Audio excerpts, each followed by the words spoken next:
Hi there. Before I tell you my story, let me just say, thank you for listening. This isn't easy for me to share, but I've reached a place in life where silence no longer serves me. If what I'm about to say helps even one person feel seen, then it's worth every word. My name is Sienna, I'm 33 years old, and I'm 7 months pregnant. I live in a quiet neighborhood in Brookhaven with my husband Adrian, who's the only person in my life that's ever made me feel truly safe. Our home isn't extravagant, but it's filled with peace, honesty, and warmth, three things I never experienced in my childhood. Most evenings, I find myself by the window, hands resting on my belly, listening to the stillness of the world outside. It's in those moments that I reflect on everything I've walked away from: my family, their wealth, their pride, their control. I've made peace with my choices, but I would be lying if I said I didn't sometimes feel the sting of what could have been, had things been different. For years ago, I cut ties with my parents and my sister. The final break came when I told them I was pregnant. Instead of joy or support, I was met with judgment, sarcasm, and insults. My mother, Erica, said I wasn't ready to be a mother myself. My father, Philip, warned me not to give my child the Williams last name, as if my child were some kind of stain on their legacy. And my sister, Jenna, laughed and asked if I planned on raising the baby in a rented apartment with secondhand furniture. I left their house that day and never looked back. I wasn't supposed to hear from them again. But 2 days ago, my phone rang. It was my mother. I hesitated before answering, the old tension creeping up my spine. Her voice, cold and calculated as ever, carried through the line.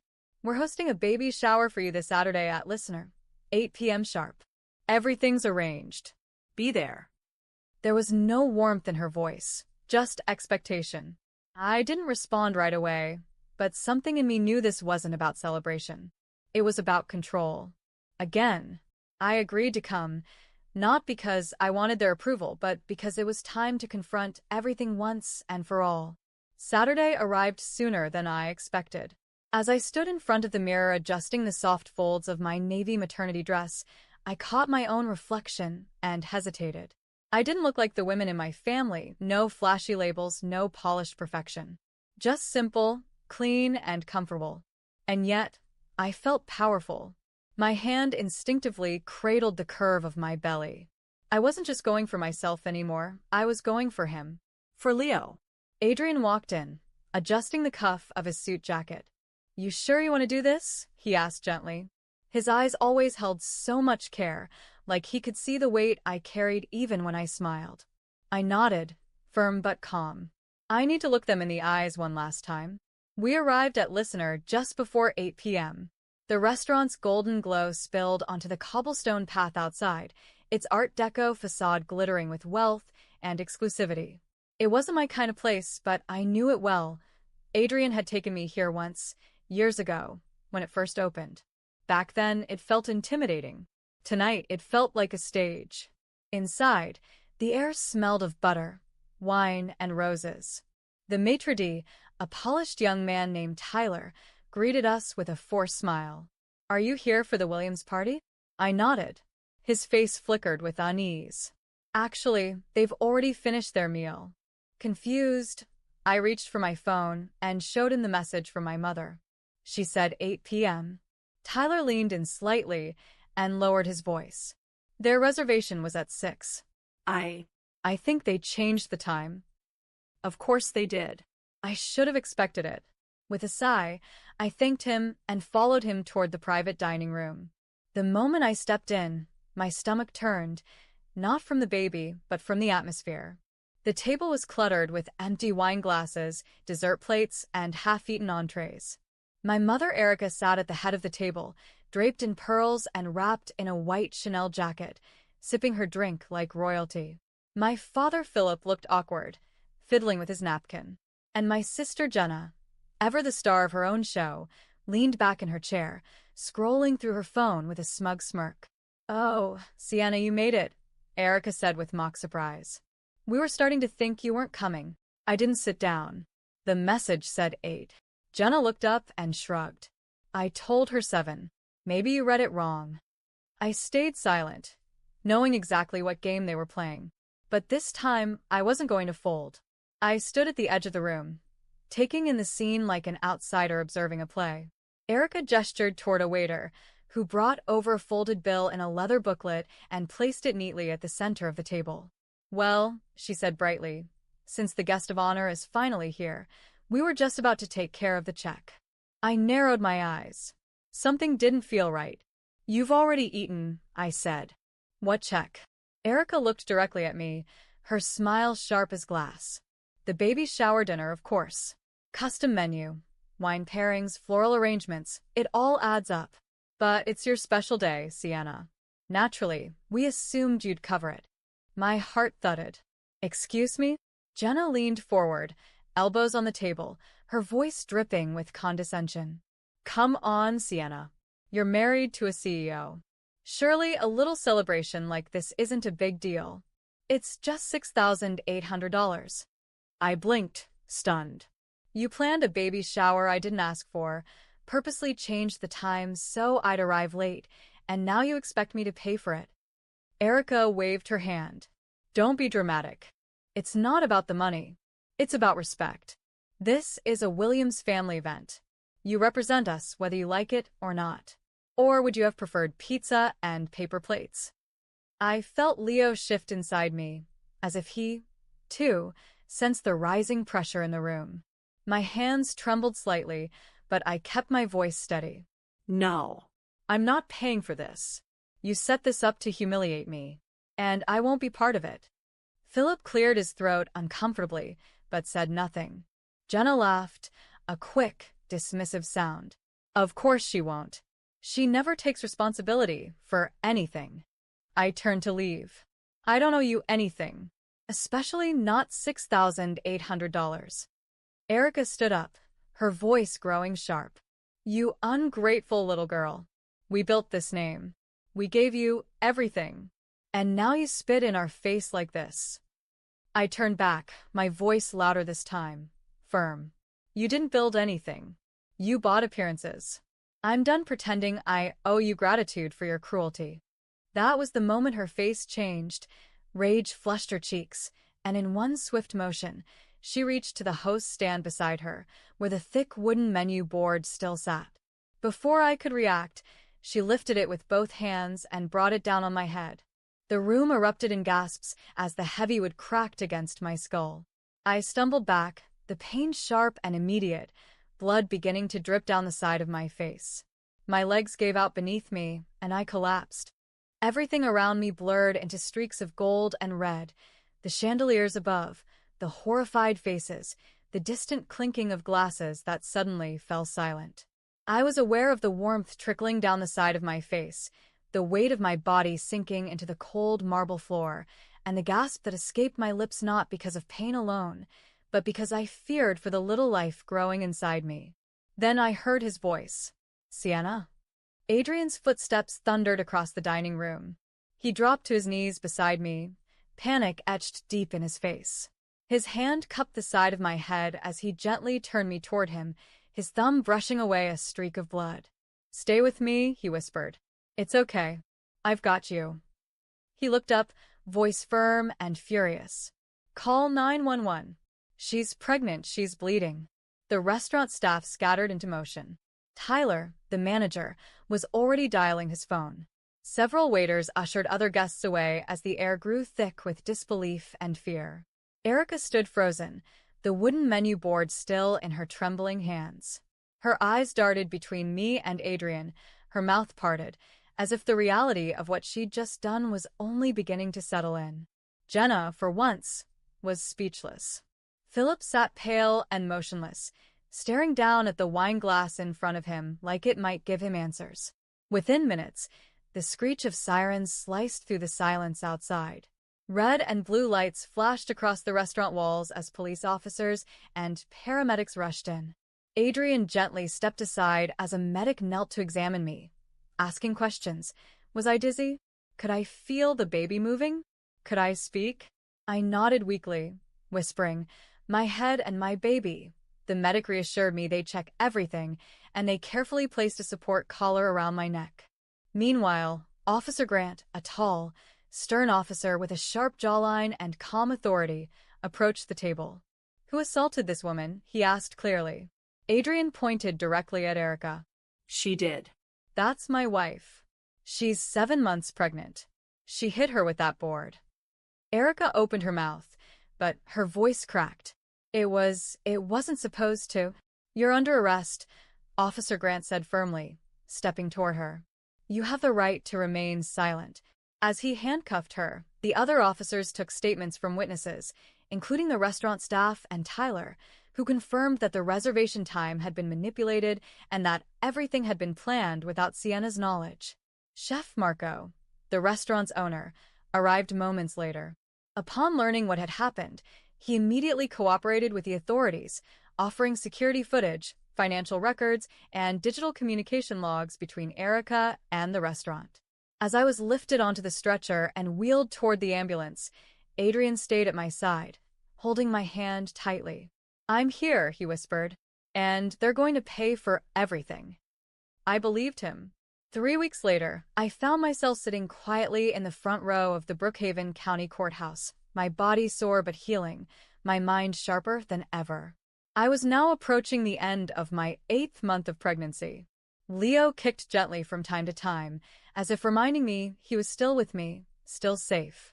Adrian sat beside me, his hand resting on mine, both of us watching as the court officers prepared for the opening of a case that would expose everything my family had tried to hide for years. Inside the courtroom, seated at the defense table, were the same 3 people who had tried to control me all my life: my mother Erica, my father Philip, and my sister Jenna. But today, there were no pearls, no designer jackets, no smug smiles. Just pale skin, trembling hands, and a silence that echoed louder than anything they'd ever said to me. Their lawyer whispered nervously to them, but I could see the panic in their eyes. This time, there was no covering up the truth. The prosecutor, Victoria Reed, stood confidently and addressed the court. She began with the assault. "Your Honor, this case began with a violent act committed against a pregnant woman in a public restaurant. The assault was not only physical, it was symbolic of years of emotional manipulation and financial abuse by her own family." But that was just the surface. Victoria then presented the restaurant security footage, clearly showing Erica lifting and slamming the wooden menu board against my head. She played audio clips of the conversation before the attack, proving the $6,800 bill was part of a planned humiliation. Then came the second part of the case, the financial crimes. Victoria laid out a timeline of years of fraud committed by Philip through the Williams family real estate business: falsified invoices, embezzled funds, hidden debts dating back to 2010. Jenna's role in it all became clear. She had collected a salary for years without real work, filed false documents during her divorce, and claimed fake sales figures to maintain her image. When Adrian took the stand, he spoke with clarity and unwavering composure.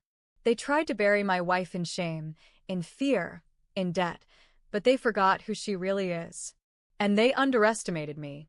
I own Listener, and I had every record, every message, every surveillance angle saved." He provided spreadsheets, emails, and call logs. He testified not only to the restaurant attack, but also to the fraudulent behavior that had long tainted the Williams name. The courtroom was still when Victoria concluded. "What we have here is not a family legacy. What we have is a legacy of fraud, abuse, and manipulation.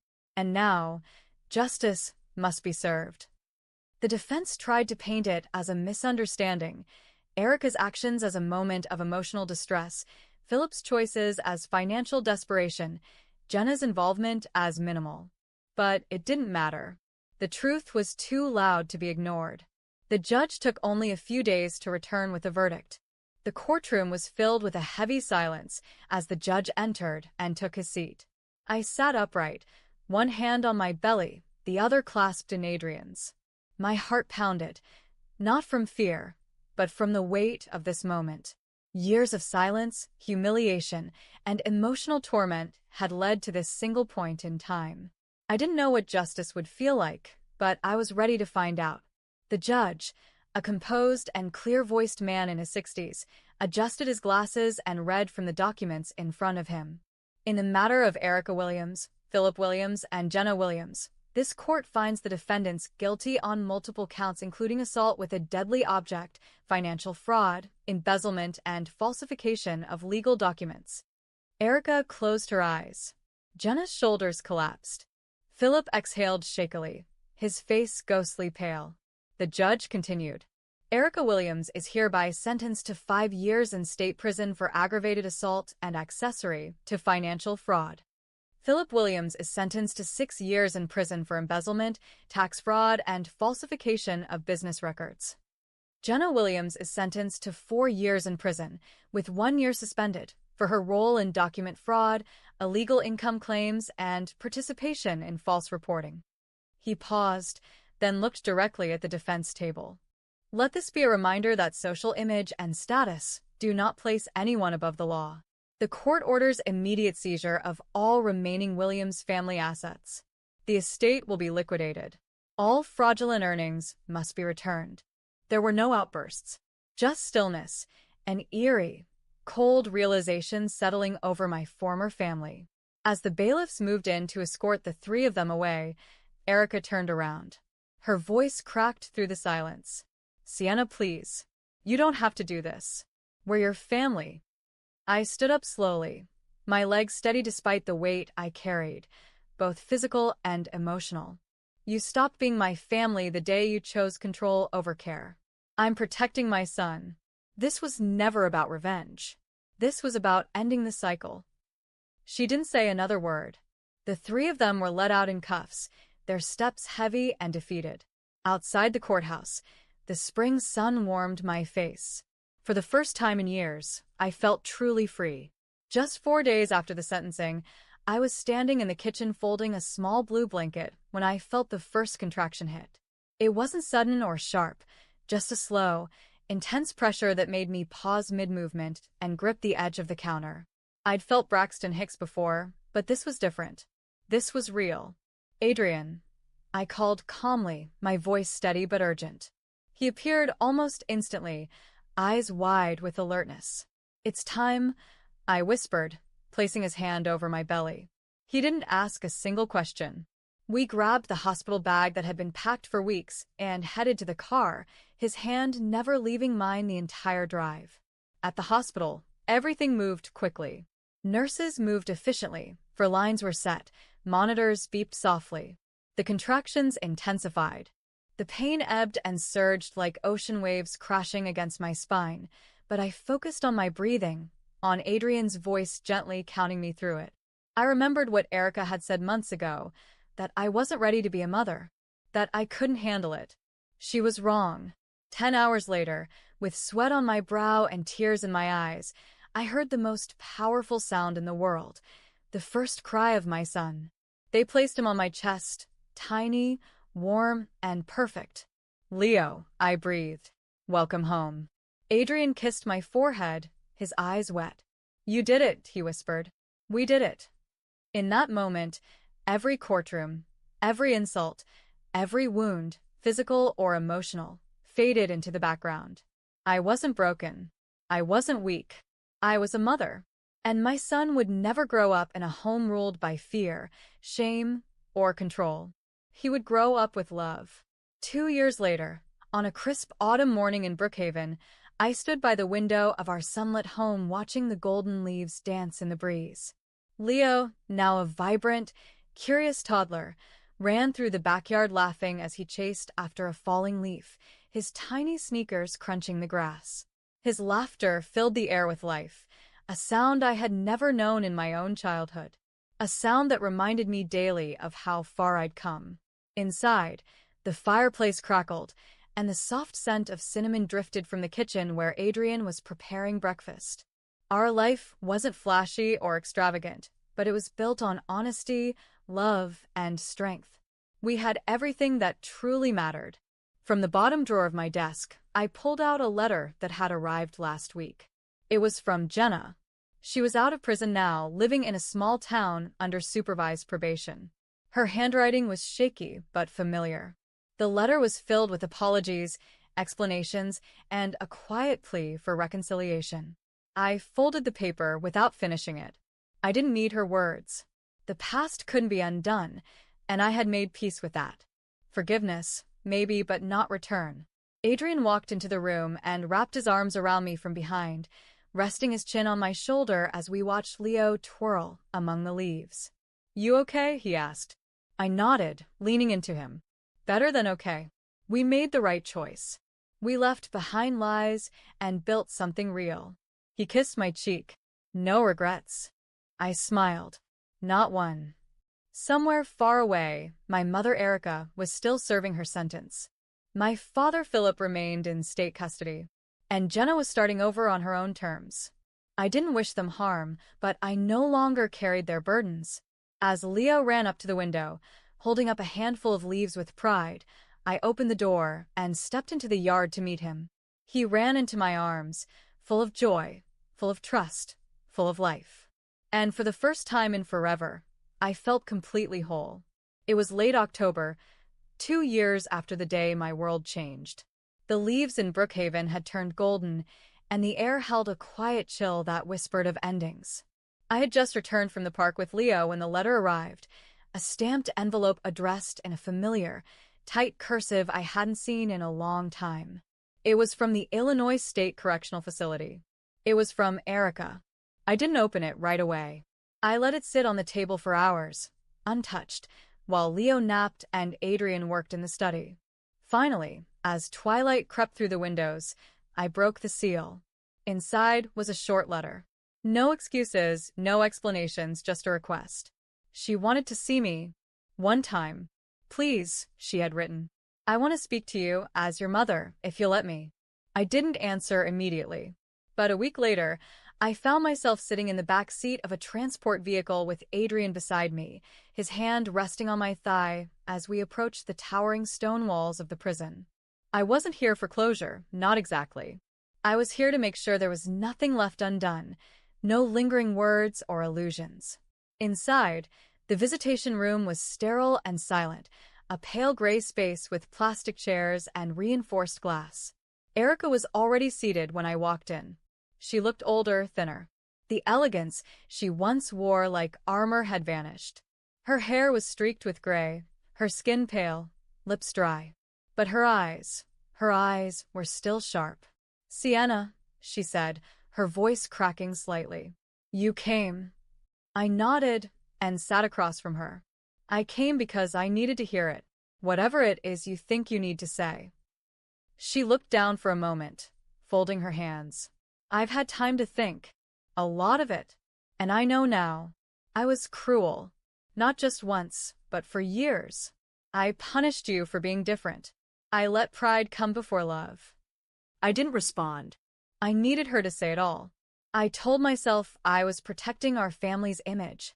But what I was really doing was hiding my own fears, my failure as a mother. "You didn't deserve the things I said. Or what I did at the restaurant. I hate that that's what you'll remember." I leaned forward slowly. "It's not all I remember. I also remember every time you looked at me like I was a stain. Every time you made me feel like love had to be earned by obedience." Tears welled in her eyes. "I'm sorry." I took a deep breath. "I didn't come here to give you forgiveness, Erica. I came here to make peace with the truth. And the truth is I survived you. I built a life without your approval. I raised a child without your judgment hovering over me. And I'm not angry anymore. I just don't need you in my life." Her lips trembled. "Is he healthy?" "Your son. He's perfect," I said, standing up. "And he'll never know this place. Or the woman you used to be." As I turned to leave, she called out, "Do you hate me?" I paused at the door, but didn't turn around. "No. I've simply moved on." And with that, I walked out, feeling lighter than I had in years. In the parking lot, Adrian stood waiting beside the car. I slipped my hand into his, and together, we drove home to the life we'd built from honesty, love, and resilience. The past no longer followed me. It stayed where it belonged, behind bars. If you connected with his story and felt the weight of Sienna's journey, I'd truly appreciate it if you could like the video, share your thoughts in the comments, and subscribe to the channel for more powerful real-life inspired stories like this.